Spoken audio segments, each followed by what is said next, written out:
So welcome, everyone. We are now recording, so welcome, we are live.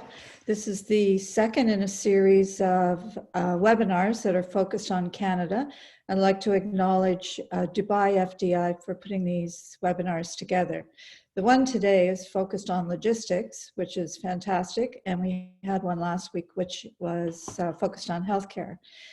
I would also like to thank CBC Dubai and True North for being the technical producers for this, and my colleagues in other business councils, which is Canada UAE Business Council, CBC Abu Dhabi, CBC Dubai and True North, and the Canada Arab Business Council.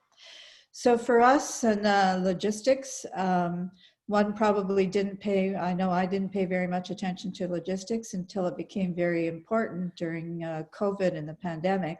So I'm very excited to hear the panelists and for all of those who really kept us stable and focused with the products that we have become used to over the number of years. So I look forward to that.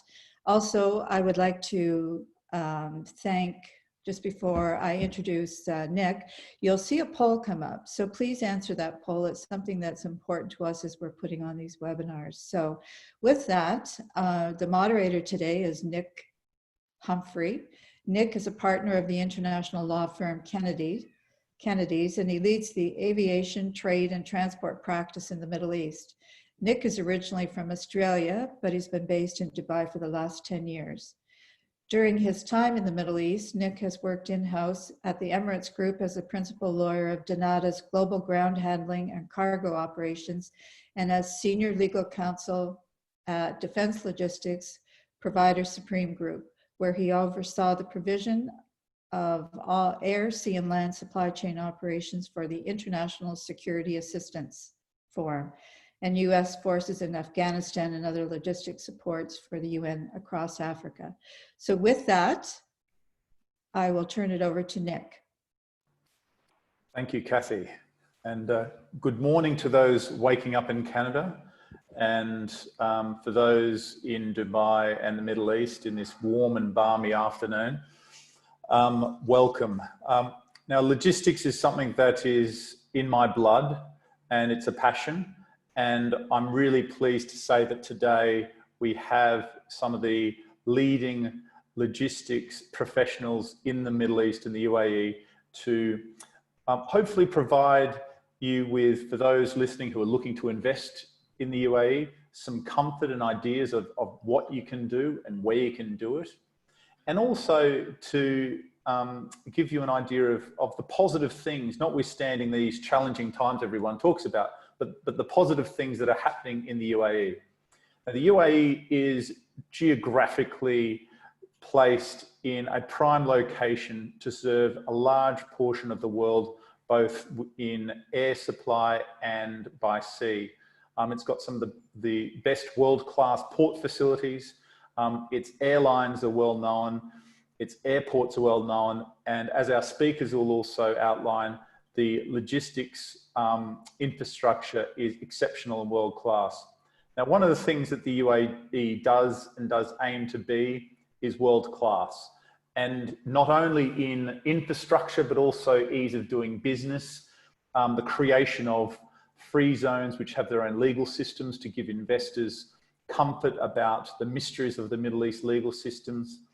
And the leadership of the UAE are always looking at ways to provide as much comfort for international investors. And if we've seen the news over the weekend and the incredible diplomatic strides that have been made with the bilateral agreement between the UAE and Israel, it just goes to serve how the UAE is serving the Middle East on this path. And as an investor, there's lots of opportunities here. Now, today we've got, as I've mentioned, a number of speakers from the key logistics providers and free zones. One thing is, I'm going to be very militant about the timing. So to those speakers on the line, be warned, I will give you a 10-minute warning. When that 10-minute warning goes, I'm going to give you 2 minutes, and then I'll be courteously interrupting you because we've got quite a large program to get through today. Now, we were going to have a keynote speak and address from the CEO of Dubai FDI, which is one of the partners in providing this webinar today, His Excellency Farhad Al-Gagawi. Now, unfortunately, he has been unable to attend today because of some very urgent needs. However, we are very lucky to have an advisor to Dubai FDI, Mr. Al Hinton, who will be delivering his keynote speech. Without much more to say on that, passing over to Al to provide the keynote speak. Thank you very much, Nick. And thank you to the CBC, both Dubai and Abu Dhabi, the Canada UAE Business Council, and the Canada UAE Business Council. Ladies and gentlemen, thank you very much for joining us today for this discussion on the partnership opportunities in Dubai's logistics sector and how Canadian businesses and investors can benefit. Logistics is a key component of the Dubai government's strategic growth plan. We have made continuous investments in multimodal facilities and infrastructure over decades. Today, Dubai is acknowledged as a vital global logistics hub. Dubai has played an important role in ensuring smooth supply chain management during COVID-19. This includes humanitarian aid and shipments of essential goods to locations that need them the most.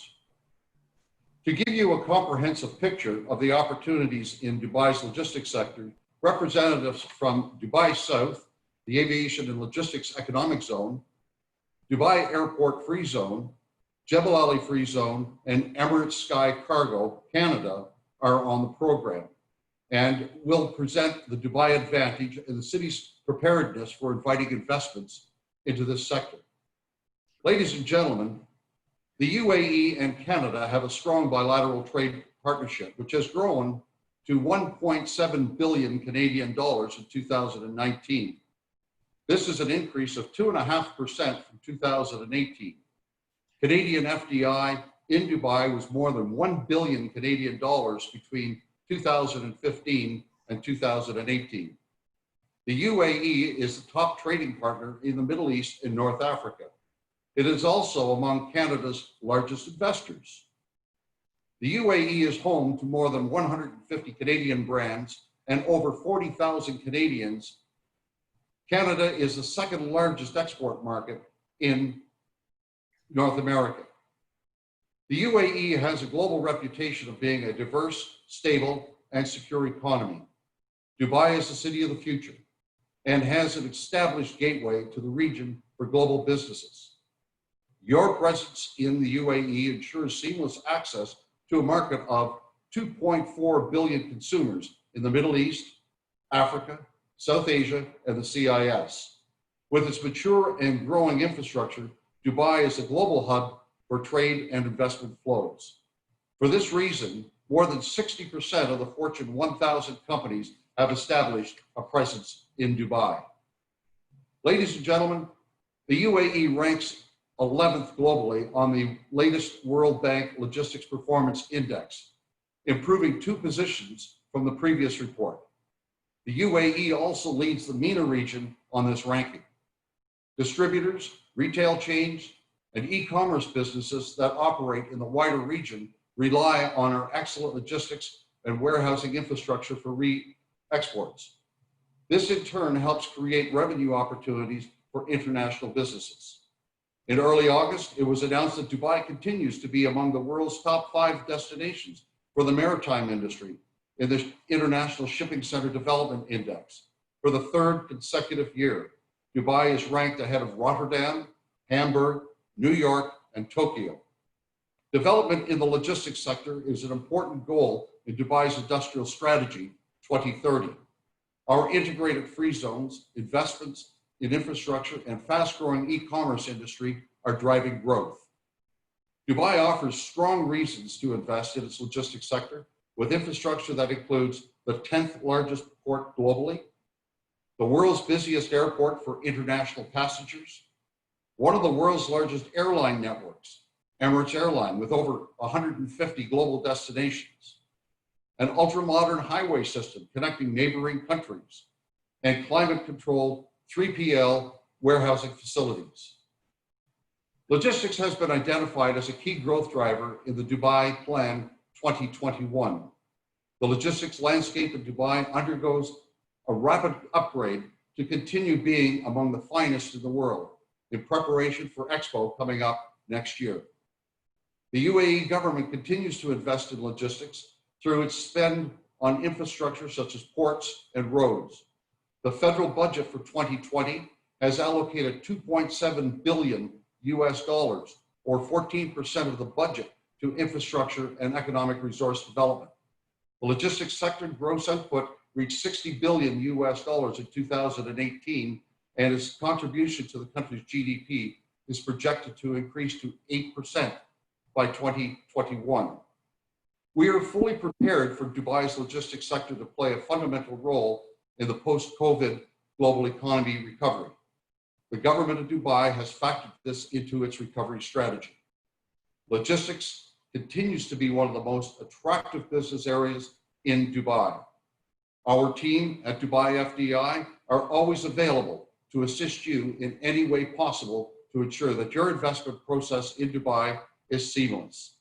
Thank you for your time and attention. And back to our moderator. Thank you so much, Al, for that input, and please all the best to His Excellency. Thank you. Now, just moving along, it's actually coincides quite well, hearing first from Dubai FDI and then moving on to Dubai exports. The next speaker I'd like to introduce is His Excellency Saeed Al Awadi, who is the CEO of Dubai Exports. Now, His Excellency holds various, I thought I'd spend a lot of time at university. His Excellency has done a lot of study in engineering and business administration, but is also a very experienced businessman in both the private and public sector. His Excellency will be providing a snapshot on the Dubai exports. Over to you, and hope you're well this afternoon, Your Excellency. Thank you, Nick. Good morning, everybody, and welcome to this event today, where we shall be discussing the opportunities in Dubai logistics sector. I also hope to discuss how Dubai can be your gateway to the wider region, and how businesses and investors worldwide, and particularly those from Canada, can capitalize on the huge opportunities. Before I look at the logistics sector and the opportunities, I'd like to discuss the trade landscape in Dubai that will support the sector and its growth into the wider region. Non-oil external trade last year grew by 19% in volume, from 91 million tons in 2018 to reach 109 million tons in 2019. The re-export rose by a record 48% to reach 17 million tons, while export rose by 45% to 19 million tons, and imports grew by 9% to 72 million tons. In terms of value, Dubai external trade surged 6% to 1.371 trillion dirhams from 1.299 trillion in 2018. Export skyrocketed 22% to reach around 155 billion. The exports grew by 4% to around 420 billion, and imports rose by 3% to 796 billion. The highest traded commodity by value in 2019 was gold, jewelry, and diamond, which contributed to 370 billion and a growth of 7% from 2018. China remained Dubai's largest trading partner, contributing to 150 billion. India was the second biggest trading partner, contributing to around 135 billion. followed by the USA with 77.7 billion and Switzerland 60 billion. By 2025, Dubai is targeting to reach 2 trillion dirhams of trade and has established a cross-governmental team to make this happen. Dubai is currently the third largest re-export market globally and the largest for certain commodities such as fruits and vegetables. Our sister agency, Business Registration and Licensing, BRL, last month produced a report that showed Dubai has 1,938 companies in this sector. Interestingly, this sector has trading links across the entire globe and therefore able to supply every single type and most varieties of fresh fruits and vegetables. Therefore, it is no surprise that the sector accounts for about 15 billion dirhams of trade and is expected to grow at a cumulative average growth rate of 9.93% during the projected period 2020-2025. There are further 557 companies in the field of dried nuts and fruits. This has been a traditional trading sector in the Emirate, and many of these companies can trace their beginnings to the early 1960s. We have companies in the sector that are major buyers of dried, processed, and unprocessed nuts and fruits. Just 3 nuts, namely almonds, pistachio, and walnut, account for 2.3 billion dirhams of trade. Dubai also plans to become the largest market for dried nuts. One of our members is planning to establish the largest nut processing operation globally. My colleagues today will talk more about Dubai's trade in tea, but I would like to briefly state how from its inception in 2005, it has facilitated the trade of over 320 million kilos. Building on the success of this operation, the DMCC Coffee Center was launched in 2019, the first of its kind facility in the Middle East, with the view to transform Dubai into a new global hub for the coffee trade. The DMCC Coffee Center supports the coffee industry from crop to cup and caters to farmers, exporters, traders, roasters, retailers alike. In a short space of time, Dubai has become a major player in the global trade of tea and coffee. 60% of the tea re-exported is from Dubai, and this shows how the sector has gained strength. Dubai has grown to become a significant player in the trade of fresh flowers, and second to the Netherlands.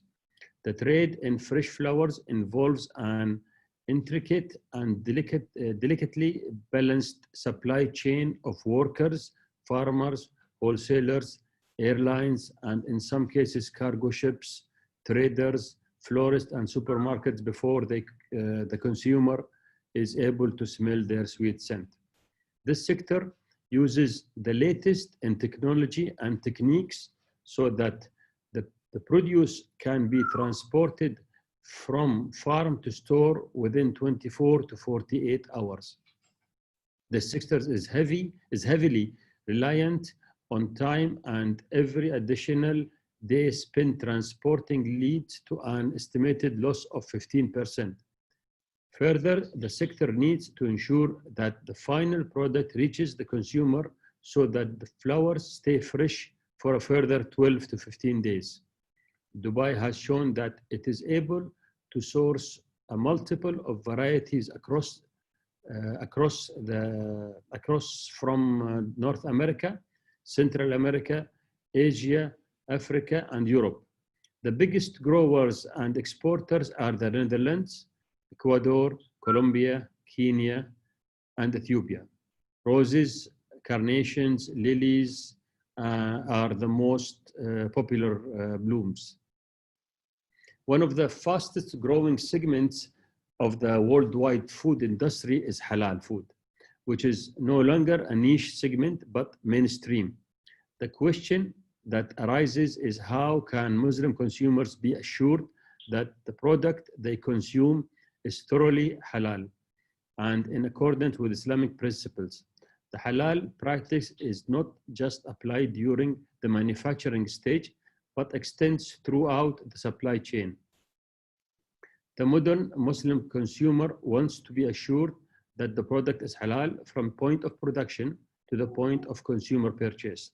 Halal logistics is currently a niche segment in the supply chain management, but it is, you know, it is a chance to grow.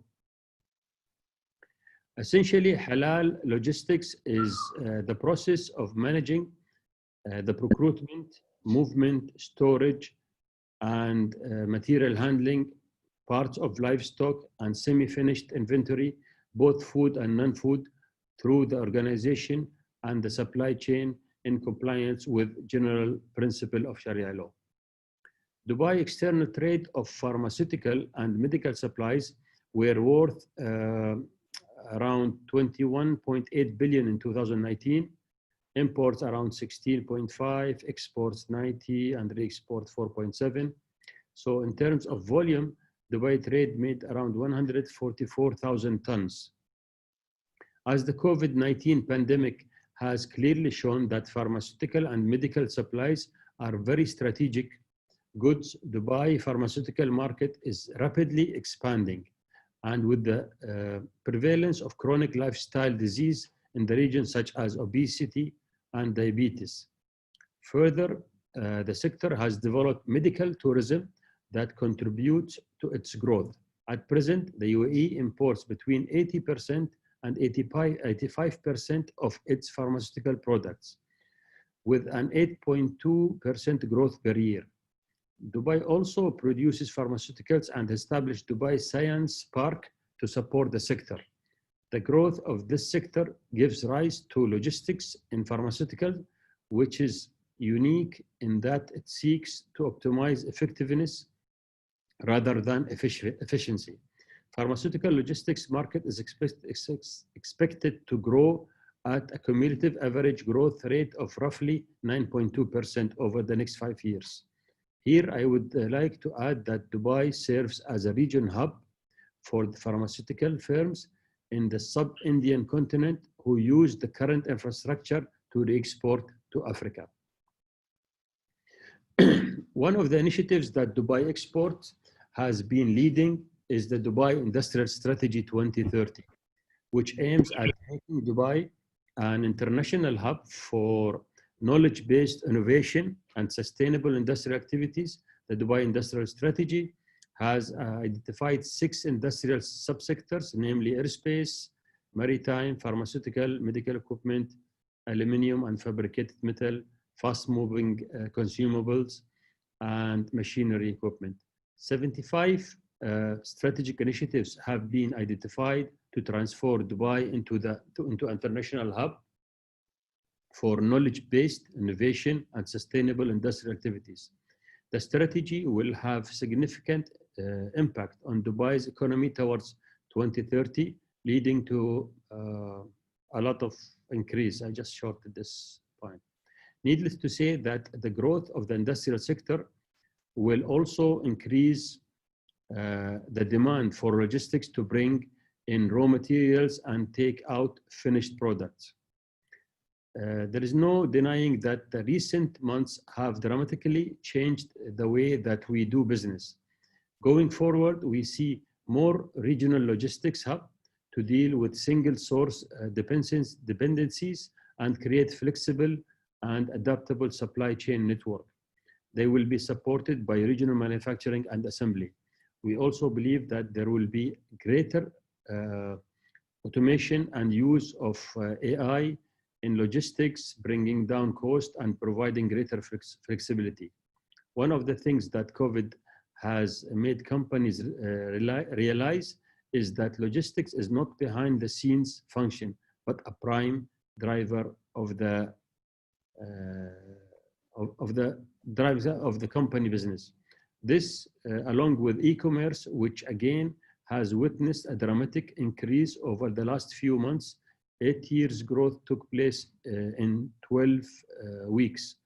We will surely huge opportunities for all players in the logistics sector, right down to that focusing on the last mile delivery. I strongly suggest that you become an integral part of Dubai's future. Our team at Dubai Exports, along with our government partners, is ready to help you in any manner required.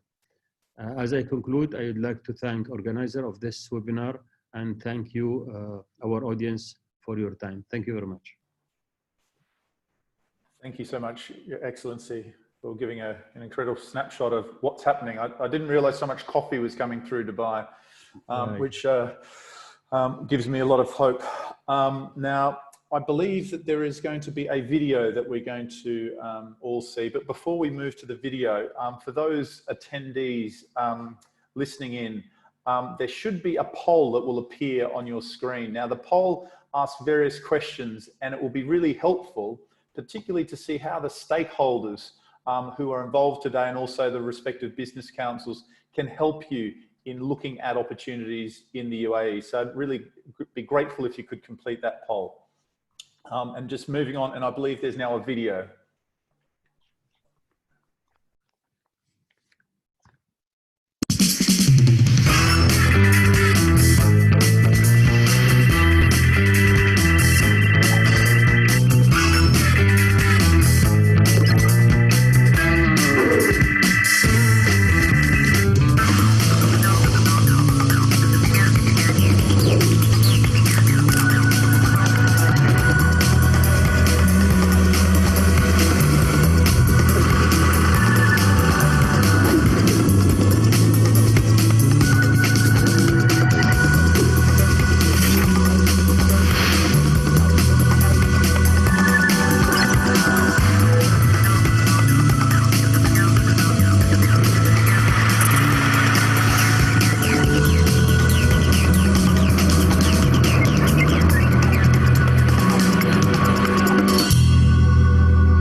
I think that little video showed a snapshot of some of the exciting developments that continue to grow in the UAE. Now we're moving on to the technical side of the program now, where you're going to hear from representatives from a number of the free zones and also other stakeholders who can support your business opportunities in the UAE. Now the first is Jamal Makroob, who's a Senior Director of Sales at the Dubai Airport Free Zone Authority.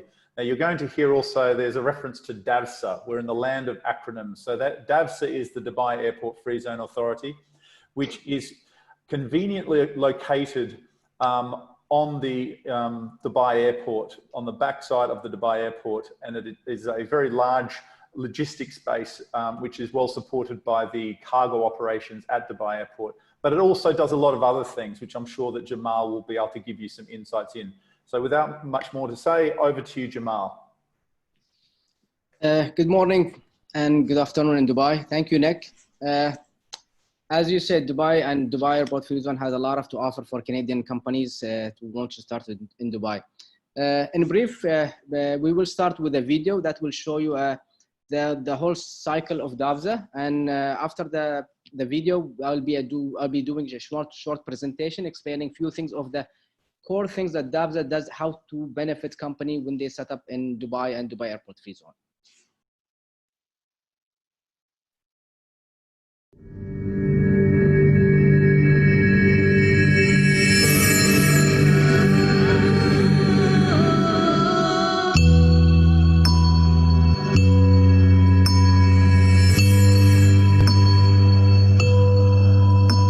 We use time.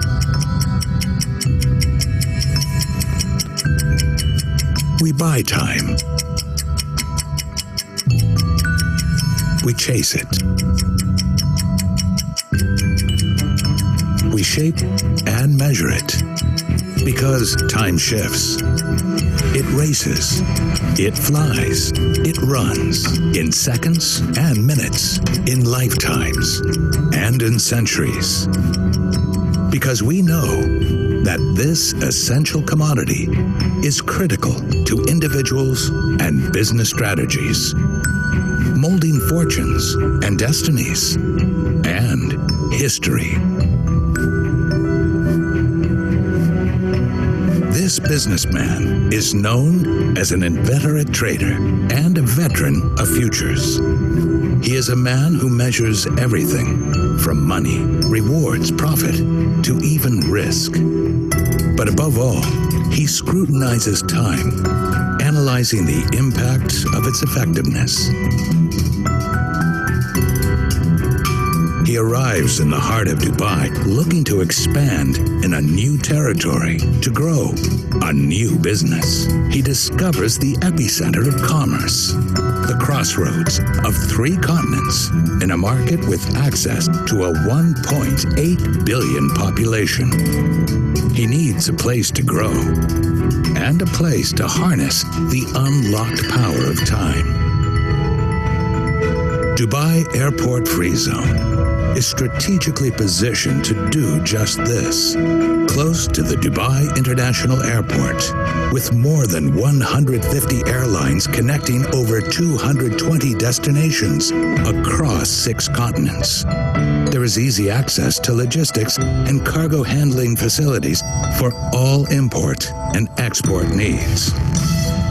Dubai Airport Free Zone rents light industrial units that can be utilized as warehouses for storage, distribution, assembly, and even light production.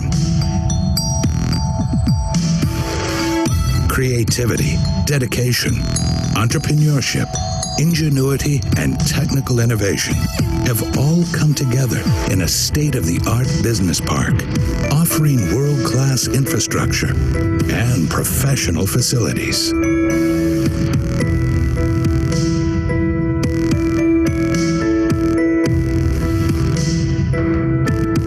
Over 200 multinationals and close to 100 Fortune 500 companies from various sectors have established themselves in a distinguished community.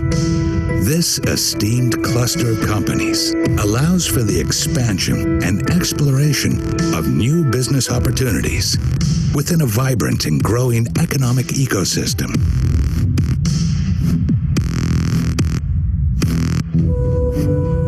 This free zone also promises excellent investment incentives and tax exemptions.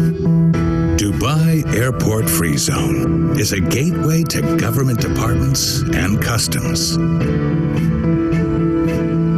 Clients can customize their work environment with the finest interiors.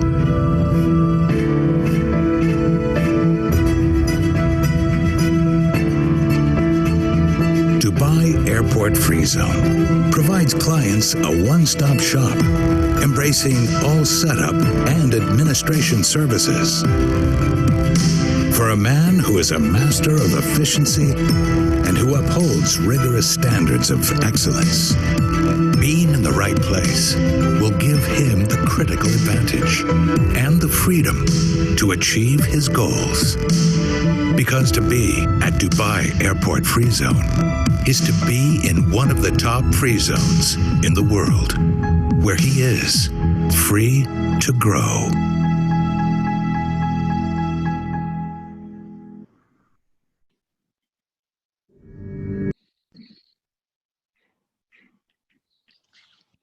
As everybody's seen the video, that is basically the video that shows you from A to Z, the operation side of DAVZA. But what really matters in DAVZA, it's the partnership. As you can see, partnership for business growth. We have taken the responsibility in DAVZA that bringing the companies not just for the sake of let them stay in Dubai. It was basically the growth objective behind it. Next, please. So we will consider you as a partner, and when you come from overseas, so DAVZA will be your partner in the region. DAVZA will connect you to the MENA region businesses in terms of, because that's the objective why you came to the MENA region, why you came to Dubai. Flying from Canada to Dubai to grow your business, and from Dubai you wanted to explore your business to the MENA region. That's why DAVZA is the right partnership. So the core thing in DAVZA basically is being with you at step by step to growth and watch your business grow along the side of it, no matter what economic situation happens in between. Whether it's a COVID-19, we will look at situation, whether it's economic, but definitely we'll look at the partnership and the growth of your business with us in DAVZA. Next, please. So when we say MENA, it's basically your access to a MENA region of 160 countries. That's around this area that will help you to grow. Now, definitely depends on your product and your business model. We will look at it, we'll study it, we'll give you a research, and from there we'll take you to the right connection of the business. Next, please. So when we do business in DAVZA, when we receive companies, we like advisors to the companies. Basically, we will advise them on the cost of living in Dubai, the company, how they can hire staff, what is their salary cap in UAE, what nationality they can hire, and doing business. You're coming from overseas, so you want to know what's kind of business behavior is happening in this region, and how you should act when it comes into this region. You will be mixing with Indian people, with Arab people, with the African people. So how the business happens there. So the business behavior is very important when we do business here. Next, please. So when after the company set up, definitely there is a lot of work that will happen. Can you go back, please? Yes. These are the things that we will help you we will connect you with the trade buyer information, with the MENA market intelligence. We will advise you on the local exhibition. We will advise you in the publication that you need to look at to see at the MENA region, networking opportunities that we do, trade seminars, inwards, exhibitions, a lot of things that will help you to do those things. Next, please. So, and also in DAVZA, what we do is we do networking event between DAVZA tenants that you can expose your business within the region, within the community itself. So introduction to business councils, introduction to government bodies such as Dubai Export or Dubai FDI or Dubai Chamber will help you a lot to grow your business. And those connections is very important for you when we do that with you guys. Next, please. These are some pictures to show you how the events happens in DAVZA, networking event between companies, networking events between sport activities.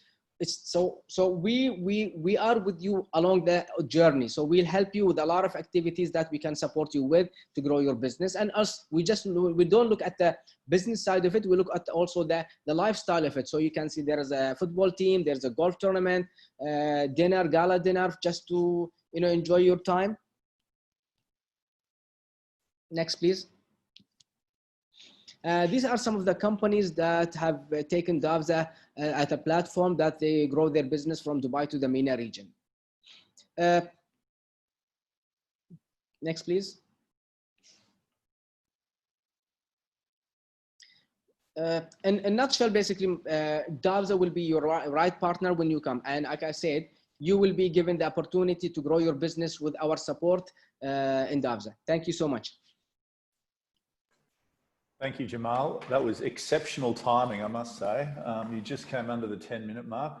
Now, I believe that there's going to be some time after all the presentations for some questions, and hopefully you'll be around to answer some of those questions. And I do invite those listening to please post some questions if you do have them, and I'll try to get, depending on the number of questions, I'll try to get as many of those across to the speakers to give you an informed view on your investment decisions. So thank you so much, Jamal.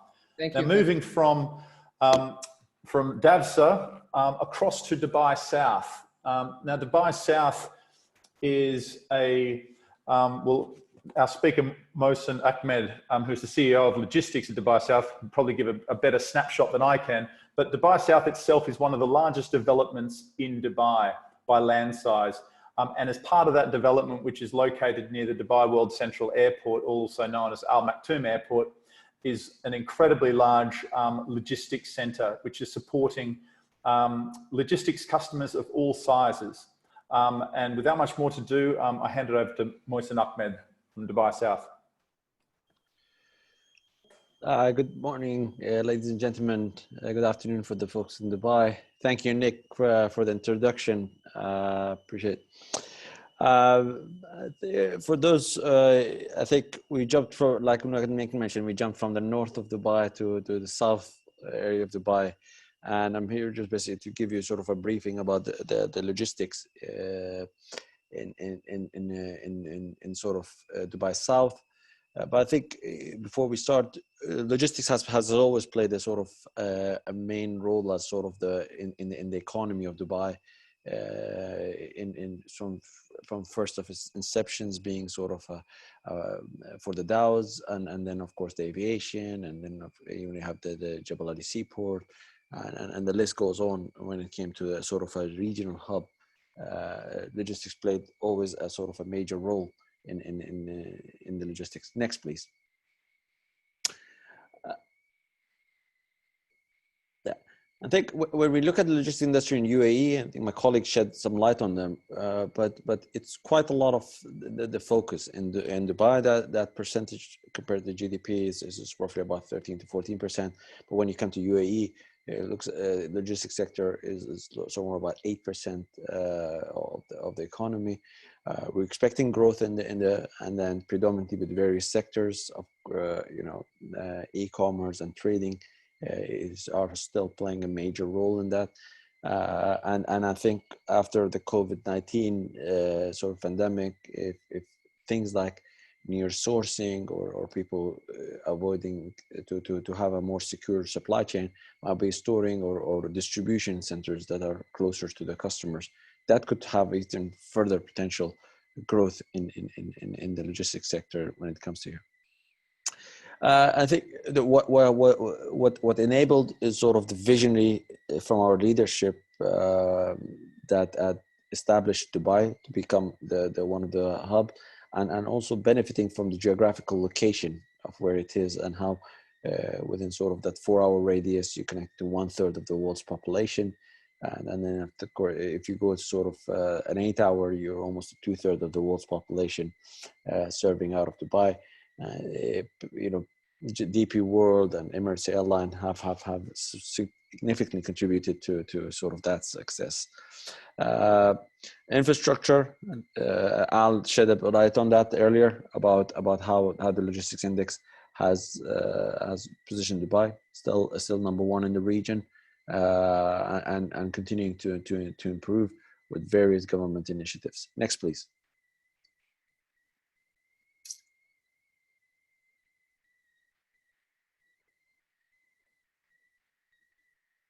Next, please. Yeah. For Dubai South, for people that are not familiar, it's where the new airport is being developed. The heart of this project is the airport, which with Al Maktoum International, or DWC as the code for the airport. With it, you've got 7 other entities that represent. It is the home where the expo will be next year. That has been postponed, so it's to sort of October 2021. We've got real estate aspect of it, where there's a freeholder where people live and sort of go to work. And we sort of have 2 distinguished free zone, which is sort of focused purely on logistics, as sort of the logistics district. And then we have another sort of a unique free zone in the region, not just in UAE. Is the Mohammed bin Rashid Aerospace Hub, which is predominantly designed to take care of maintenance and training and private jet operation out of Al Maktoum International. And you will see a sort of an icon there where it says Easy Dubai. I'll come into details to explain that, how we are tackling or sort of how we are supporting the e-commerce trade. Next, please. When we looked at logistics for Dubai and we addressed it, traditionally we were under sort of the EMEA, sort of Europe, Middle East, Africa region as a country. And then we interviewed quite a large number of CEOs or sort of chief supply chain officers at very multinational, and we realized that there wasn't much focus. We've started this journey roughly about 12 years ago, is how do we change that EMEA to sort of MENASA region of sort of Middle East, North Africa, and Southeast Asia. Predominantly that's the region that Dubai serves sort of by far the best for that region. And with that sort of study, we found out also some sectors that Dubai can benefit. So if you're into fashion, life science, perishable, IT, telecom, of course, e-commerce, and critical spare parts, it makes a lot of sense considering the network that has been established. From our side, and I'm trying to avoid any sales pitch, but from our side, to enable this, we've developed sort of the pictures you see in the bottom, facilities that cater for these sectors, being it fashion or e-commerce or spare part, so that the investor have that easy. They don't have to worry about capital expenditure, soon come and set up. Now the setup at the free zone, more or less, I think my colleague Adil mentioned earlier about this. We've got a very highly digitalized online system. The setup is quite easy. Most of the free zones are actually all of them are quite welcoming when it comes to investor, and this sort of the setup is probably very easy for either individuals, middle SMEs, or even to big corporates. Next, please. What was also unique when we did this project of sort of Dubai South, or for people don't realize that when the Jebel Ali port started in the sort of mid-70s, Dubai always planned for a future airport. Now the size of it was a lot less, and then what we have shared earlier, that's about 145 square kilometer. But when they did this vision in the mid-70s, it was somewhere about 60 to 70 square kilometer facility to be designed as the Jebel Ali airport. Then over time that was developed and then became to what we know today as Dubai South. But what was unique about that is how we connected the Jebel Ali port to the airport with what we're calling as the Dubai Logistics Corridor. And that allowed the sort of from Jebel Ali port all the way to Al-Maktoum International, an area of about 200,000 square meters between us and my colleague who's going to be speaking later, Javza. And it enabled a very fast logistics movement between seaport to airport. And Sea Air has always been sort of one of the selling proposition of Dubai with the network and also the position they have in the region. Next, please. I'm going to come a bit into sort of the e-commerce side of the business, Easy Dubai. Next, Easy Dubai was something that we established roughly about January of 2019, and we looked at, okay, e-commerce is a growing business. How do we engage? And it was inaugurated by His Highness Sheikh Mohammed, who is the ruler of Dubai and the Prime Minister of UAE. And we looked at, okay, well, we did purpose-built e-commerce, so people like Amazon and Noon and various other players who are benefiting from some of these purpose-built e-commerce. And we are now catering for more startups and sort of smaller players to come in, and we're addressing that need. Of course, the multimodal, which I spoke about earlier, we try to be cost efficient because that's the end of the day, people are buying in sort of this platform.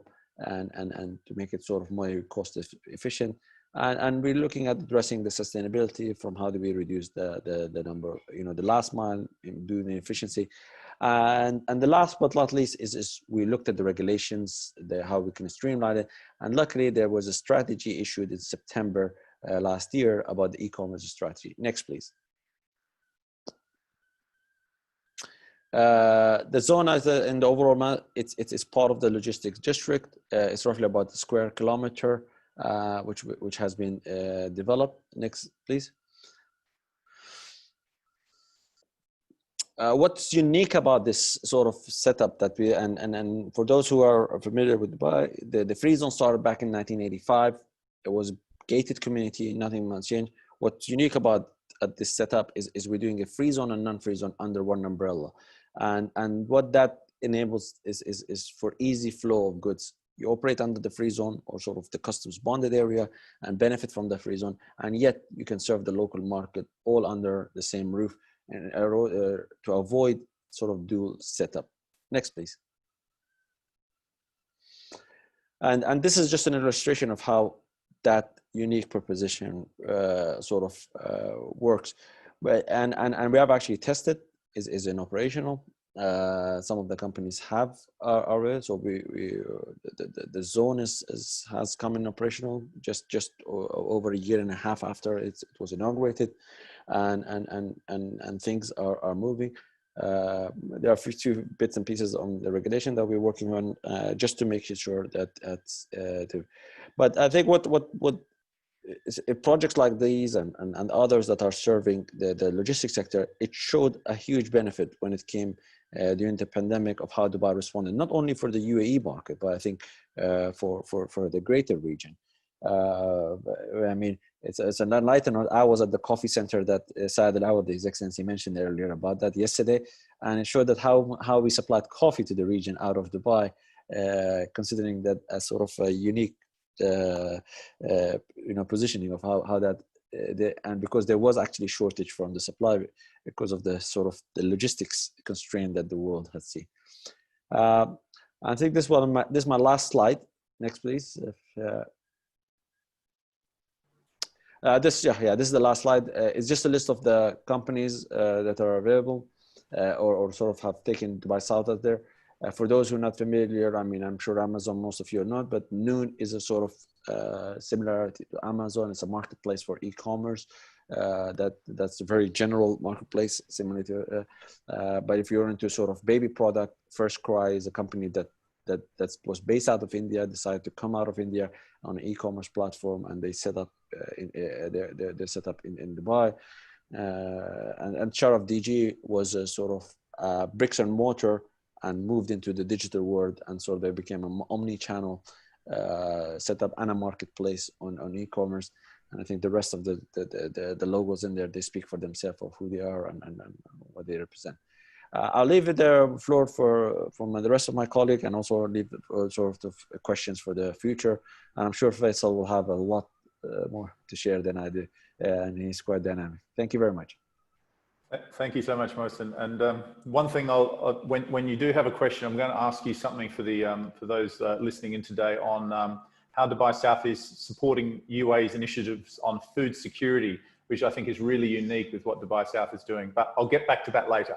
Sure, Nick, I'm sure. Thank you. Thanks. So now we're getting in the car and we're driving about 10 minutes towards the coastline. And the map that Mohsen showed earlier was of the Jebel Ali port. And within the Jebel Ali port, that's known as the Jebel Ali Free Zone, or another acronym, which is JAVSA. To talk us through what JAVSA does and how it can support your investment needs is Faisal Jazm, who's the Senior Manager Sales at JAVSA. Over to you, Faisal. Thank you so much, Nick. It's a pleasure to be here. It's a pleasure to be here and present to you all. You know, it's great that they put Mohsen behind me, because I guess it's a good segue into what I'm going to be presenting. So can we go to the next slide, please? And the one after that. Perfect. So when we talk about JAVSA is part of a wider group, the DP World Group. So we're in 40 countries around the world, more than 80 ports and terminals, with a few, as you could see, dotted there as well in Canada. And we have a variety of companies as well, supporting companies in the UAE region in order to enable, which is what our motto is, enabling global trade. So this is where we have Dubai Trade, we have Smart Solution Logistics, which are our logistical and our digital platform. We have multiple economic zones as well in Dubai. We have multiple ports, and we have World Security. So this is really to bring all the clients and, you know, everything together to facilitate trade and to facilitate logistics. You know, people don't really appreciate logistics the way they should. This was especially evident in terms of appreciation, in terms of value add during the pandemic. I mean, logistics really kept us alive. When there was lockdowns, when people couldn't go out, when people were scared to go out, you know, everything could be done from the comfort of their own home through logistics companies. So I always see people in logistics, you know, when we were a kid, we were told about Santa's little helpers. I think when you're grown up, those little helpers are people in logistics. So can we go to the next slide, please? All right, so in terms of jobs, and I think my colleagues have already touched on this, in terms of jobs, in terms of Dubai, we're really well situated. Dubai, think of Dubai as really the Hong Kong for the wider regions, Hong Kong to South Asia, Hong Kong to, Africa. We're really the gateway to the wider region. We have so many companies that service the wider region from Dubai, and because of our, world-class logistical platform, they don't need to go and reinvent the wheel in each country they go to. They can just establish it with us in Dubai, and especially in Jabza, and just service the overall region from here. In fact, I was talking to Al before and was telling him that we have a Canadian company that deals in polymers and oil and gas that is seriously thinking of relocating their operations to Dubai and managing their global logistics out of Dubai just to benefit from economies of scale, etc. And because of the logistical platform that we have, this is something that we can definitely offer them. Next slide, please. All right, so when we talk about jobs and we talk about the port, this is really our capability. So the Jebel Ali port is the 10th largest port in the world. We have the capacity to handle 22 million containers, and I'm talking and various other types of cargo. So obviously container traffic, general cargo, ro-ro, liquid bulk, break bulk, lo-lo, wo-wo, whatever o-o you can think about, we can handle here in the Jebel Ali port. Our port is a deep water port, so that's very important, especially to you in logistics, which is why, all the major shipping lines do call Jebel Ali as their port of call, and this is why we are a major, player in the logistics and in the port field around the world, and a lot of feeder operations as well feed into here. So we also, as DP World, finished the purchase of Uniqlo, which is, I believe, a Korean feeder operation. We have Unifeeder as well in Europe, and this is where we're trying to really, as you saw on the first slide, our string of pearls around the world. That's really what we're trying to do with our ports in terms of logistics. Now, in terms of the economic zone, we have more than 9,000 companies across our 4 economic zones. Obviously, JAFSA being the lion's share of that, we have more than 7,500 companies here. We employ more than 155,000 people, and we did approximately $100 billion of trade. So we're quite a large player with regard to that. But obviously, the reason people come here, quite frankly, is because of logistics. It's the backbone of what we do. And really, it's the backbone of any company that deals any sort of physical good. Their logistics has to be sound, or else they really go under. Again, in terms of logistics, we have so many, we have more than 390 logistics companies set up over here with large logistical operations. Even if you guys are thinking of coming in, you can start up very small. In fact, just before our meeting now, I sent an approval for a company that wanted to do freight forwarding and shipping line agency services, but they're doing it from a small office, and they're outsourcing, the back-end logistics to our sister logistical entity. So again, you can do the whole product suite with us over here. Next slide, please. All right, so when we talk about Jabza, as you can see, the upside down F, the monkey wrench, is the Jebel Ali port. We have Jebel Ali North, Jebel Ali South, and Muhsin was also talking about the airport. So that entire area is custom bounded. That means you have access to the seaport, you have access to 2 major highways, which is the land port, you have access to the airport. And if you see that little centipede, the little snakes and ladders on the side, that is a rail terminal that we are in the process of rolling out, hopefully, within the next 5 years or so. So you also have access to rail, which will feed in hopefully to the rest of the GCC through Saudi Arabia and Oman. So it's a very interesting proposition. As per our knowledge, there's no proposition that exists like this in the world, where you have access to all these major, multimodal logistical outlets, all within a custom bounded area. So it's fantastic. You get a call from, a shipment that needs something to be, flown out by the airport, or something that needs to be shipped out. Again, this could work because you don't need to clear customs. You don't need to do any of that, the red tape and the paperwork. Next slide, please. All right, so in terms of jobs, we have a one-stop shop model where all relevant government departments and functions are, not only do they have presences online, but 99% of the services can be done online. So that means, and this was especially relevant during the pandemic, where we registered companies remotely, where people cleared customs, where they renewed their, their trade licenses, applied for visas, even paid their electricity bills. Everything could be done online. So work and business didn't stop, but just people could do it from the comfort of their homes wearing pajamas. So again, it really it's a great pull factor for us, because that means that you sitting in the comfort of your home in Canada or in your offices in Canada can manage your business out of Dubai and the rest of the world. Next slide, please. Okay, next slide. So in terms of our logistical capabilities, as I was mentioning, we have more than 390 logistics companies in JAFZA from 31 countries. As you can see, these are some of the largest logistic players that we have. The logistic industry houses approximately 3.8 million square meters in JAFZA. So again, they are really the backbone of JAFZA. A lot of companies that come here, you know, it's in this day and age, honestly, if COVID taught us anything, it's lean businesses, and you know, you outsource as much as you can. And I tell clients this all the time: outsource your logistics when you first start up to a logistical company. You know, in Arabic we say "atal khubz al-khabbaza," which means give the dough to the baker. So if you're not that 100% sure on logistics, outsource it to a logistics company. They can do it for you, and you focus on your more on your core business. Next slide, please. Okay, so in terms of the trade between JAFZA and Canada, it has been on the up and up and has been picking up. So that's something we're very proud of. We have more than 120 Canadian companies in JAFZA that employ more than 1,000 people. And you can see the industries that are divided up to there. Again, as you could see, there are many industries that, I mean, all the industries that I can see there require logistical support. You know, I heard a comment, I think yesterday, about companies being a bit intimidated, thinking that we're only looking at the large Fortune 500s or the multinational companies. In all honesty, the vast majority of our companies here are small and medium-sized companies and even startups. With any healthy economy, with any healthy cluster, with any healthy really economic zone, they are the majority of the client base. So don't think that you are too small. Don't think that you are too, you know, that you're irrelevant in any way. If you have any sort of, you know, any sort of desire to establish your business in this part of the world, I say go for it. Not only me as Faisal, but everybody here on the call and everybody presenting, we're here to help you. As long as you come to Dubai, we're all winners at the end of the day. Next slide, please. Okay, so in terms, next slide.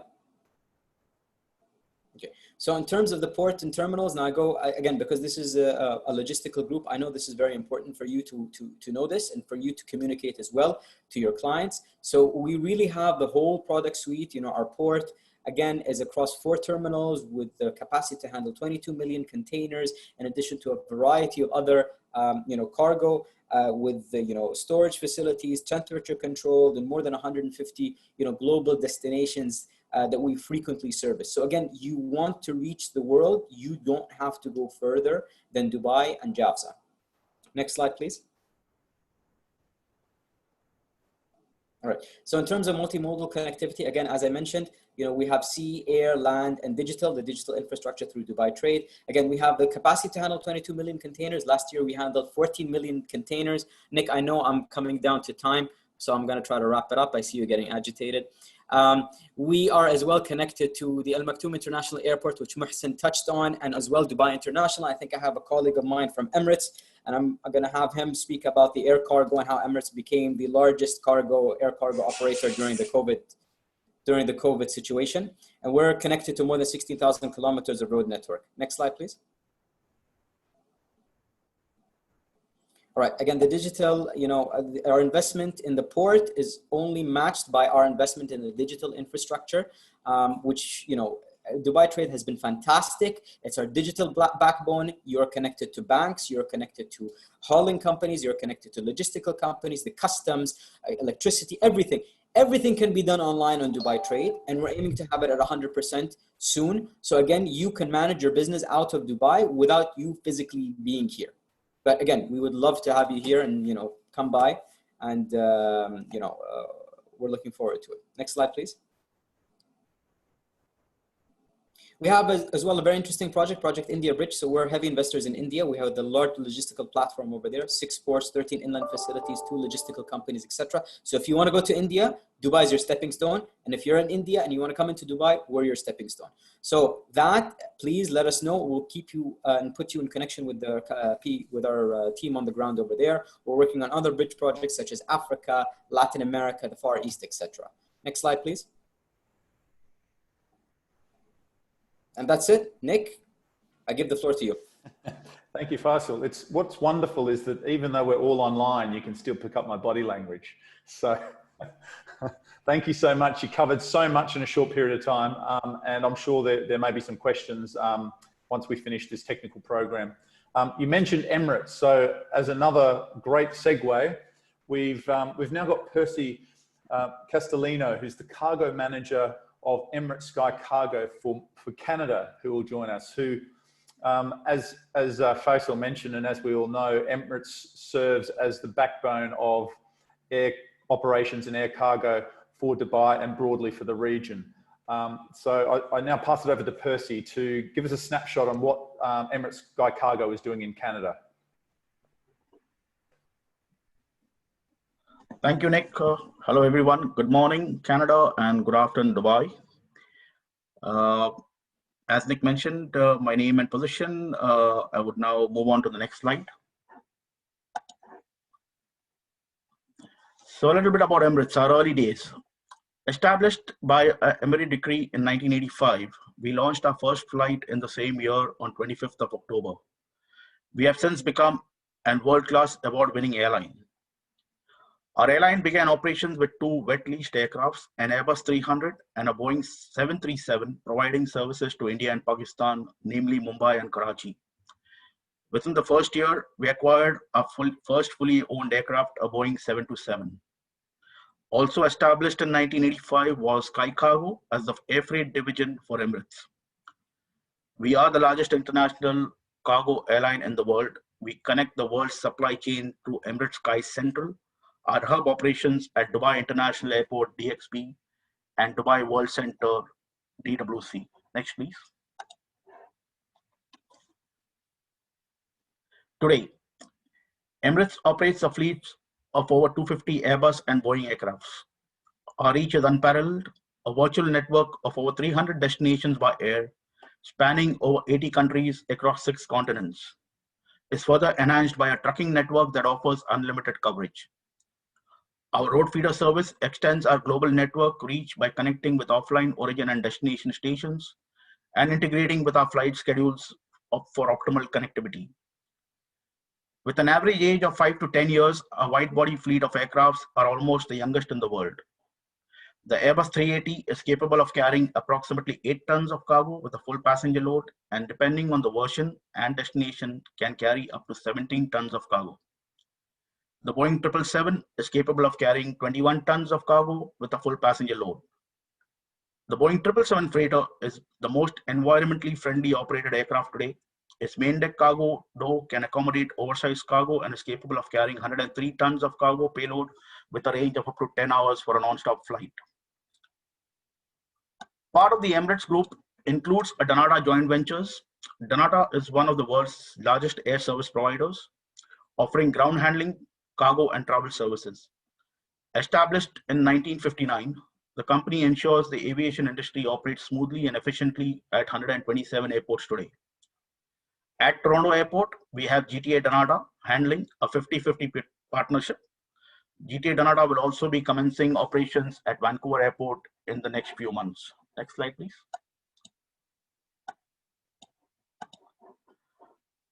Our hub strengths.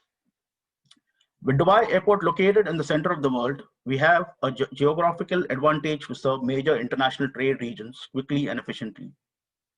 With a global reach of over 155 destinations across 6 continents, we are able to cater to 2/3 of the world's population in just 6 to 8 hours reach. Strategically located, our Emirates Sky Central facilities are perfectly positioned in close proximity to ports, airports, and infrastructure in Dubai to facilitate the smooth flow of transit cargo. Our dual airport air cargo hub handles over 8,000 shipments per day and 2.5 million tons of cargo per year, with the state-of-the-art handling equipment and a 24/7 active hub operations. Our multi-hub Emirates Sky Central facility in Dubai is linked by a 24/7 bonded trucking corridor that ensures transfer of cargo between DWC and DXB. Cargo transfers between the multi-hub is quick, seamless, and secure. Our fleet of all wide-body aircraft caters for a diverse range of cargo commodities and offers intermodal capabilities without having to worry about connections to final destinations. Next, please.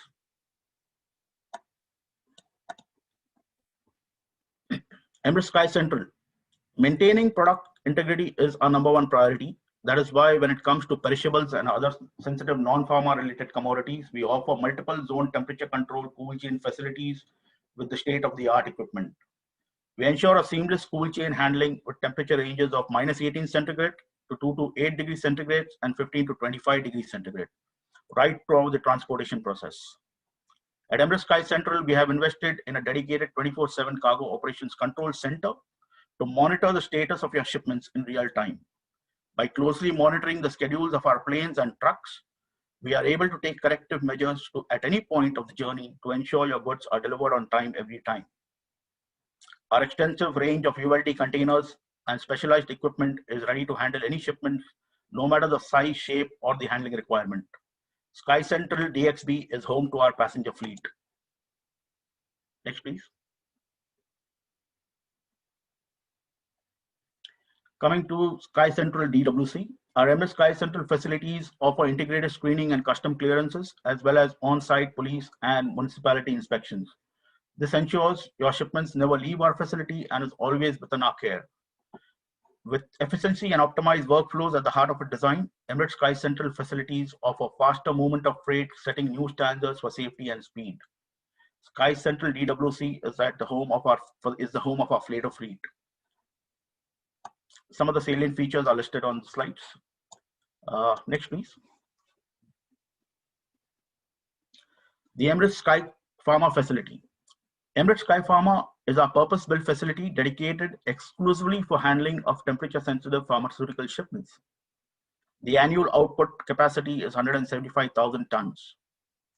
Emirates Sky Pharma has been certified by Bureau Veritas under the EU Good Distribution Practice Guidelines, generally called the GDP, on medicinal products for human use. This makes it the world's first and largest multi-airport hub to become GDP compliant. Our certification is a testament to the strict guidelines we adhere to throughout the shipment journey. Your pharmaceutical products are in safe hands. Different pharmaceutical products need to be stored in appropriate temperature ranges. To make sure your pharmaceutical cargo remains in a stable environment at all times, we've configured 2 discrete temperature zones within our Emirates Sky Pharma facility. That is 2 to 8 for cool and 15 to 25 for control room temperature, generally known as CRT. With the operations at Dubai International DXB and Dubai World Center DWC linked by a dedicated 24/7 bonded and refrigerated trucking service, Emirates Sky Pharma offers over 8,800 meters square of temperature control space dedicated to pharma shipments. Emirates Pharma Plus products uses innovative cool dollies to deliver extra protection during RAM transfers. State-of-the-art passive insulation maintains temperatures within 2 to 20 degrees Celsius range. Next, please.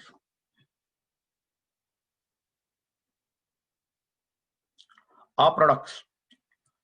With over 3 decades of experience under our belt, we have since expanded our business. Our ongoing commitment to innovation has allowed us to continuously increase our cargo capacity and develop specialized products that meets the growing needs of our customers. The top export market for Canada are Dubai, with commodities such as medical equipment, computer equipment, and meat products, followed by Sydney in Australia, which is again pharmaceuticals, oil field equipments, and then followed by Saudi Arabia, Dammam, and Jeddah, which is pharma and oil field equipment again. The top import markets into Canada are from Colombo, Sri Lanka, with commodities such as perishables, fish, vegetables, fruits. From Trivandrum in India, again, it's perishables, fish, vegetables, and fruits. And from Hanoi, it's electronics and garments. Next, please. The interesting times now. Business during COVID times. As we venture through these unprecedented difficult times of the pandemic, there is still uncertainty in the industry, with lockdowns affecting supply chain disruptions and fall in overall cargo demand. Between April and June 2020, Emirates Sky Cargo has facilitated the movement of essential commodities and other supplies for individual consumers and businesses across the world by operating more than 10,000 cargo flights. These flights were a mix of scheduled, ad hoc, and charter operations. Starting just over 35 destinations at the end of March 2020, Emirates Sky Cargo has expanded its current network to over 114 scheduled cargo destinations across the world for the month of August 2020.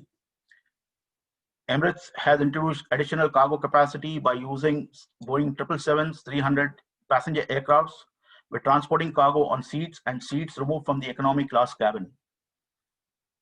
From the end of May until this week, we have operated 19 Boeing 777 passenger aircrafts as cargo only to cater to the inbound cargo demands for Canada. We have recommenced operating 5 passenger flights a week to Toronto. The equipment has been changed this week from a Boeing 777 to a 380. We also have the ability to connect cargo from offline points in Canada, namely Vancouver, Edmonton, Calgary, Winnipeg, Halifax, with our interline partner CargoJet.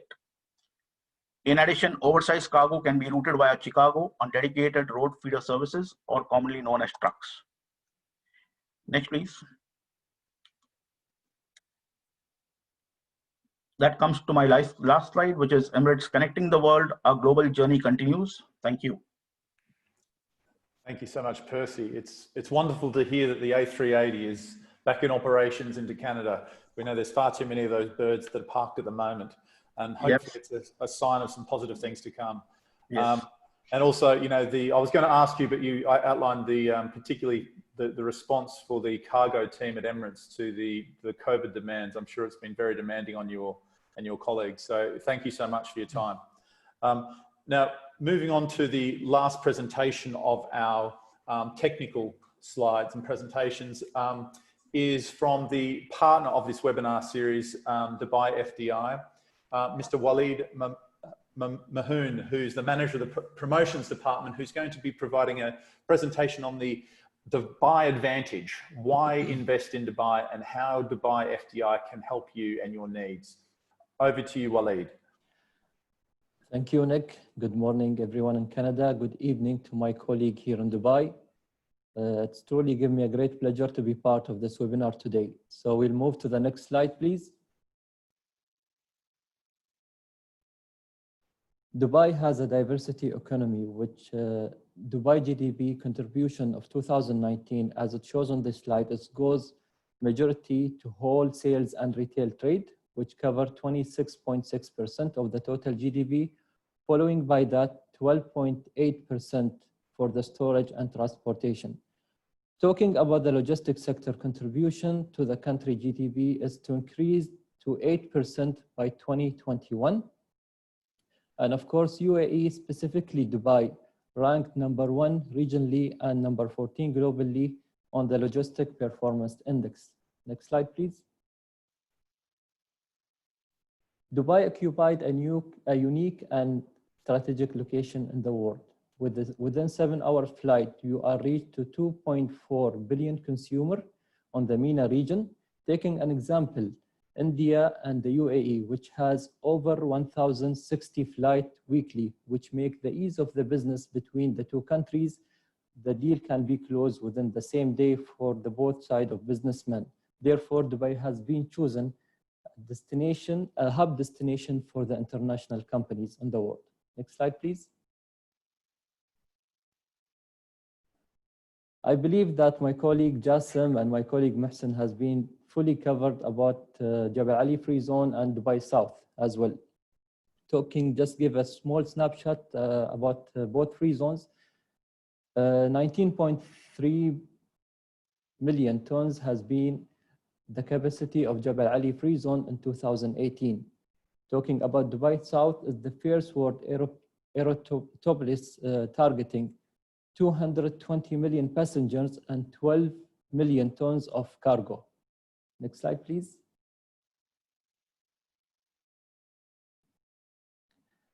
The air freight market in Dubai expand annual growth of 4.8% over 2017 and till 2021. 3 million tons air freight moved through Dubai International Airport and Al Maktoum Airport in 2019. As my colleague Al mentioned on his speech, that Dubai is a location for 140 international flights, which is operated directly from both airports to 260 destinations. Over 8,000 flights go through Dubai airports on a weekly basis.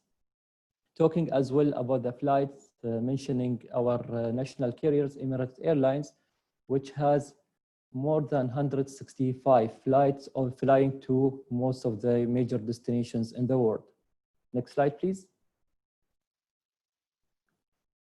We are gearing up to host the Expo 2020, which has been postponed due to COVID-19 to next year, which will take place the 1st of October 2021 through 31st of March 2022. It's the first expo in the world, will be taking place on the Minasa region. We are aiming to target 25 million visitors. 70% of the visitors will be internationally. The theme is Connecting Mind, Creating Future, and the sub-theme Mobility, Sustainability, Opportunity. The Canadian pavilion will fall into Sustainability District, and the theme is Canada, the Future in Mind. Next slide, please.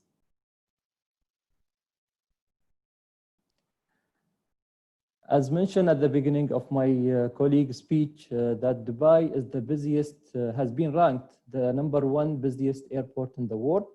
In 2019, Dubai has achieved 100 million passengers through Dubai International Airports. And we are aiming to achieve 100 million by the end of the 2020.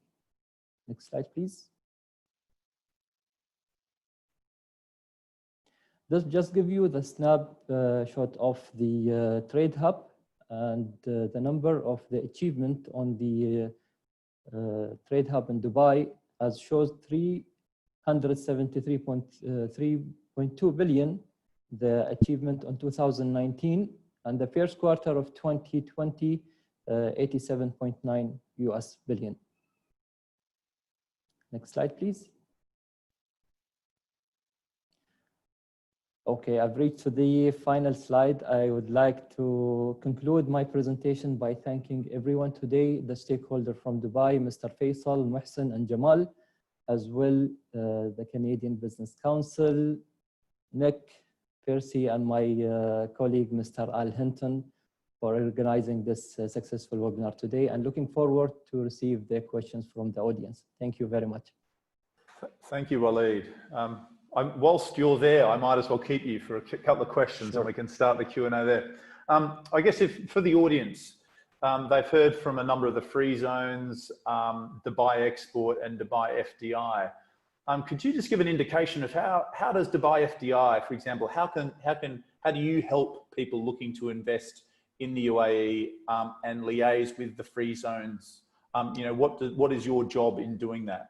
Well, as perspective of Dubai FDI, we are the connecting, let's say, the connection and the advisor for the investor to connect them with the free zones based on the requirement. So I would say we are #1 stop for the investor before we connect them to the different free zones. Let's take an example, since we are talking today about the logistic, we targeting the companies who are potentially to come and expand their business in Dubai. We play the role of the advisory for them, and based on their requirement, we connect them to the free zones. Okay, not only that, once they get all the information from the free zone, we met the investors again, give our feedbacks on which is suitable for their business to expand on the region here in Dubai. Okay, that's very helpful to understand. So what I might actually do is then pass over to a question for Jamal at DAVSA. Now, Jamal, you've got the conduit that Dubai FDI has, and someone is recommended to come and talk to DAVSA in setting up a business. Now, just to understand, you know, DAVSA can cater for various sizes of businesses, and there's been one question that we've had about visas, for example. I think people coming to the UAE, if you're going to work here, and you'll need to have a visa. So if you can just explain sort of the size of the business and the sort of, you know, the number of visas that a business can have and the type of businesses you have, because it's not just logistics. I walk around DAVSA and I see, for example, AIG Insurance Company has offices there. People see that as a great place to do business. You don't have to be in the logistics or trade business itself.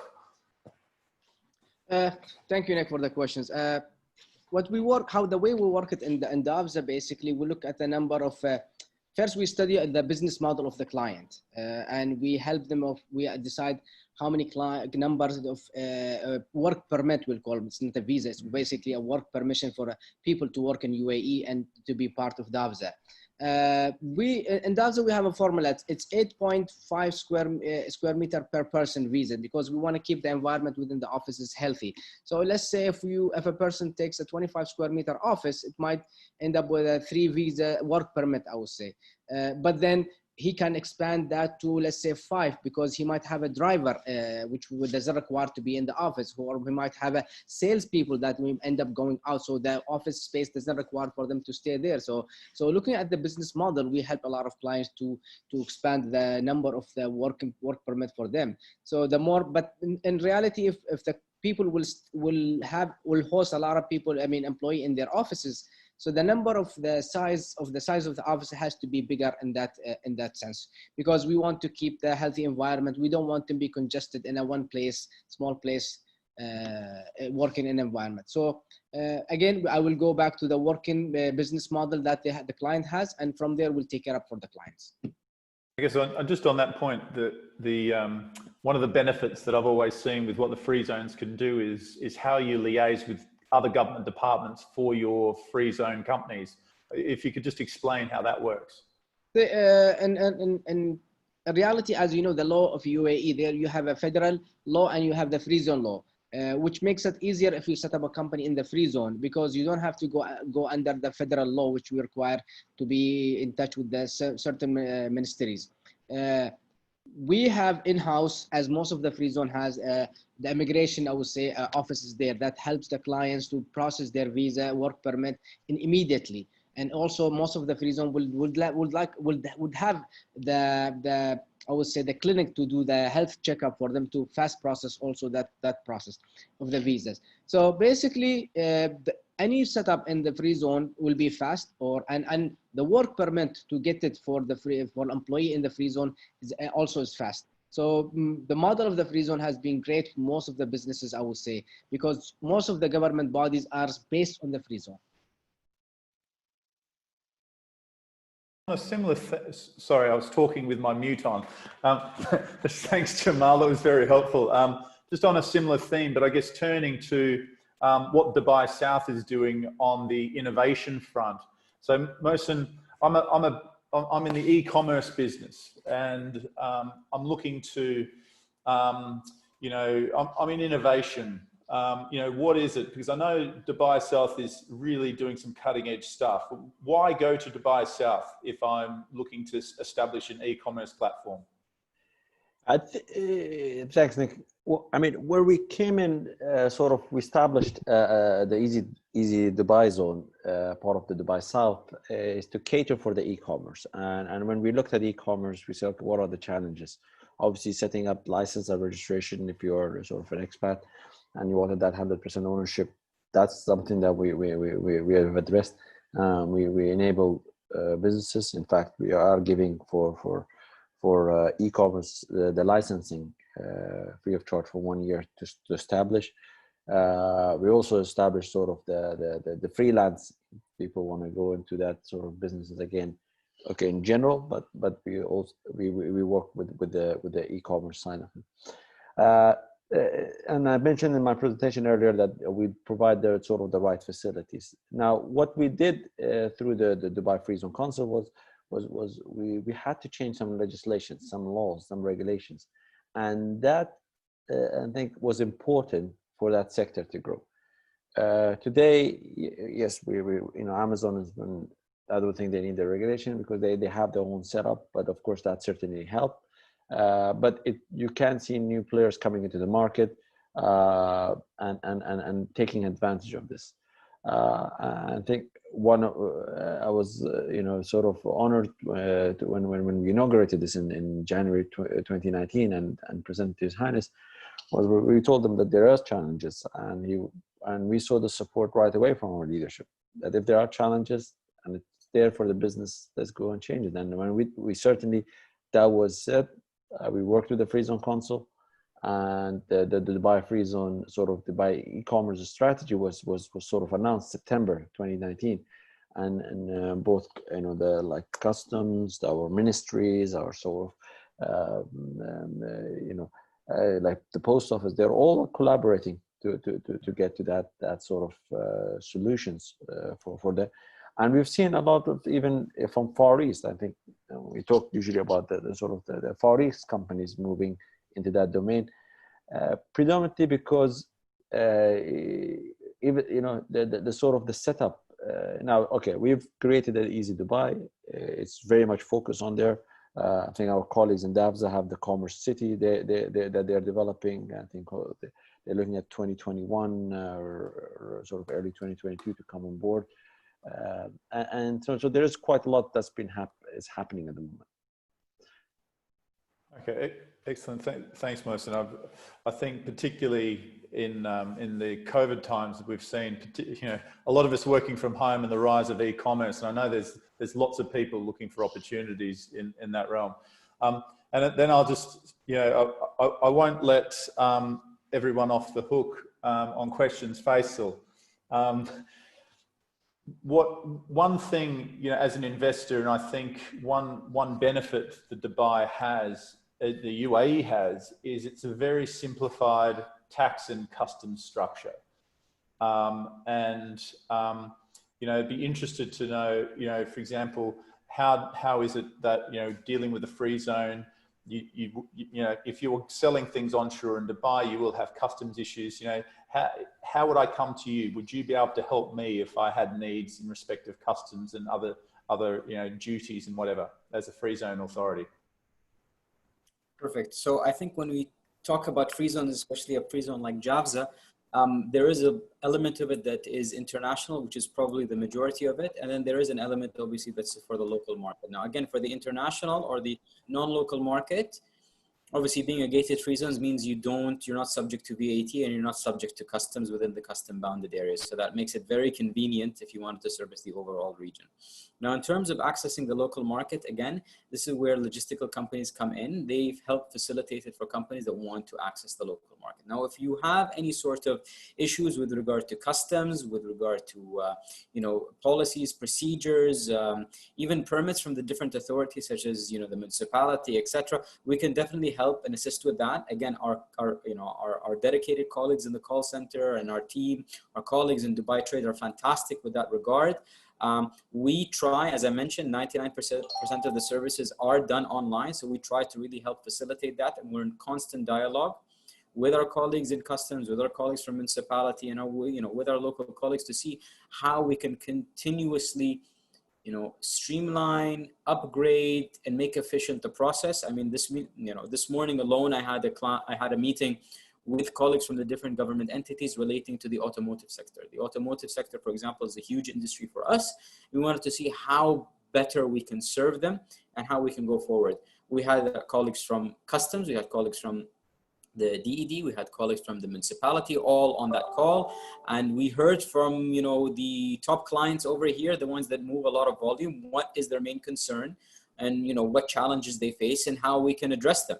So I don't want to say that we have a flow chart of things that we do. What I want you guys to leave with is that we have a very open attitude and dialogue, and basically you come in, let's see how we can help you. We're very solutions based and solutions oriented. So that, if in a nutshell, if I were to boil down Dubai, it's solutions oriented. It's in a conductive business environment. Thank you. I think that's a perfect way to close the Q&A, because we have run short of time. And I do really thank all the speakers. You know, for those, Percy, for waking up early in the morning to come and do the presentation. To those of you who are, the sun is setting in Dubai a little bit past 6. So we're just moving then over to the chairman of the Canadian Business Council of Dubai, Ruda, who is going to give some closing remarks. So otherwise, I thank all the speakers and all the attendees for listening today. Over to Ruda. Good evening or good morning to everyone. Thank you to all of our speakers for their presentations. They were truly excellent and quite enlightening, particularly to me as someone who doesn't operate in the logistics space on a full-time basis. You know, I've been in Dubai since 1996. And one thing that I have always been struck by is Dubai's commitment to logistics and to being a trade hub. This has been evident to me over the last 24 years, and it has been evident in the history of Dubai ever since its founding as a small trading outpost in the 1970s, all the way through today when it's trading in the trillions of dollars and the millions of tons and the millions of containers. And the investments by the government in the sector continue, and they are remarkable. The biggest investments during the early days were, of course, in ports, and those investments have continued through the creation of JAFSA and DAFSA and Dubai South, and in particular into all of their digitization efforts. I can speak from personal experience. During the lockdown, I run an automotive company, and what I was impressed by is how easily we were able to deal with our customers inside JAFSA and DAFSA during the lockdown because they were so thoroughly digitized. It's fair to say that no matter which other industries are in focus in Dubai's very dynamic economy at any given time, trade has and will always remain front and center. Dubai's performance and Dubai performs at a high level in a lot of sectors, but when it comes to trade and logistics, Dubai is without a doubt a top 5 player, and I'm sure Al will say that it's a top 3 player in the world. And in fact, I think that the GDP numbers in some respects understate that. I think that the slide said that the trade and logistics sector occupies about 8 or 18% of GDP, but that doesn't fully reflect the degree to which the whole energy of the city is oriented towards the sector. What I think truly sets Dubai apart is not just the logistics infrastructure, which is of course of primary interest to everyone here, but what I find amazing about Dubai as a logistics hub is the degree to which the city is competitively positioned as an anchor to the wider region. It incorporates half the world's population. You will be amazed by how many of the world's leading companies have their regional logistics hubs here. And that hasn't gone unnoticed back home in Canada either. I think DP World's role as a global magnifier of Dubai's influence in the sector is pretty self-evident. And I think Emirates' investment in the sector with a particular focus on trading between Canada and the UAE will certainly be positive. This must be the reason underlying why there are over 120 Canadian companies in JAFSA. I'm also confident that these efforts will be bolstered in due time as the G2G relationship between the UAE and Canada warms up as well. And it seems like this is something that's in focus, and it's definitely heading in the right direction. Sorry. A long time ago in a previous career, I was a part of a team that undertook a major research project focused on Canadian competitiveness, which is now called the Center for the Future of Canada, which is a fantastically grandiose name. The numbers are a bit dated, but I think it's worth talking about. What struck me during my research was that even though Canadian SMEs accounted for about 95% of job growth in the country, only 13% of Canadian SMEs participated in global value chains. That research also found that the companies who did take part in these global value chains, what the report classified as the courageous companies, generally experienced higher rates of revenue growth and employment growth during that time. Similarly, in the same vein, the research found that part of the reason for the lack of focus on global value change is twofold. Number one, when most Canadian businessmen or SMEs wake up in the morning and they think about exports, their primary focus tends to be on the US. And on top of that, Canadian business culture is a little bit risk averse. And so I understand, and I say this as someone who runs an SME, that the notion of exporting products and getting into a logistics hub all halfway across the world can be intimidating. But if there's one place in the world to which you will look in order to minimize that risk and in order to have an excellent starting point for your global operation, that is Dubai. A core takeaway for all of our participants in Canada should be that this process does not need to be so intimidating. There is not only a highly sophisticated team of logistics providers, FDI advisors, and other professional service providers to help us here. There's also an incredible constellation of Canadian business councils and Canadian business organizations to help you. Whether that's in the form of helping you create linkages across the ocean through the Canada Arab Business Council and the Canada UAE Business Council, or helping you create linkages within the UAE itself through the Canadian Business Council in Abu Dhabi and through us at the Canadian Business Council in Dubai. And by the way, I would be remiss if I didn't do a shameless plug. If you are interested in establishing your network here in the UAE, you should definitely consider an offshore membership with the Canadian Business Council. It is very cost effective, and we are very good at it. And the benefit of all of this network establishing is that everyone you deal with will be Canadian, which means that they will be very friendly, and creating these relationships can go a long way towards alleviating some of the scariness of international trade. In fact, feel free to email me personally if you have any questions or concerns in that regard. I would like to take this chance to thank His Excellency Fahad Al-Gargawi and His Excellency Saeed Al-Awadi, as well as Mohsen Ahmed, Jamal Maghroob, Faisal Jassim, Walid Marhoon, Percy Castellina, and of course Al Hinton for their excellent presentations. And last but not least, I'd like to thank our intrepid moderator, Nick Humphrey. I would also like to thank our partners at the Canada Arab Business Council and the Canada UAE Business Council, as well as the Canadian Business Council in Abu Dhabi. Lastly, and in fact, quite opposite to the least, I'd like to thank our team at the Canadian Business Council in Dubai for putting this together. I think that they've done a fantastic job. Thank you all for participating today. Thank you to the presenters. And I hope all of you have a fantastic day if you're in Canada, and a fantastic evening if you are based in the UAE.